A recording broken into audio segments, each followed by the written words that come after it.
வணக்கம் மக்களே. இன்றைக்கி பார்த்தீங்கன்னா எங்கே இருக்குன்னா ஆற்றுக்கிட்ட வந்திருக்கோம். என்னென்னு பார்த்தீங்கன்னா மீன் பிடிக்க தான் வந்திருக்கோம். பார்த்தீங்கன்னா இங்கே எங்களுக்கு முன்னாடி 2 பேர் உட்காந்து மீன் பிடிச்சிட்டு இருக்காங்க. அங்கிட்டு எங்கள் பசங்க உட்காந்து மீன் பிடிக்காங்க. பார்த்தீங்கன்னா இதான் ஆனைக்காப்பட்டி பாலம்.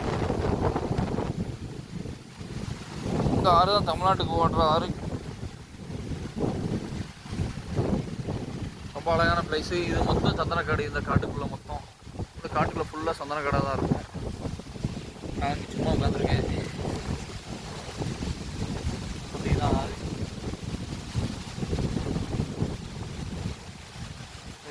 தம்பி ஒரு மீன் பிடிச்சிட்டு வரான்.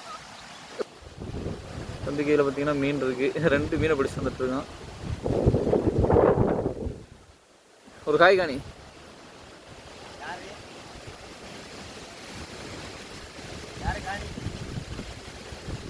ஓகே.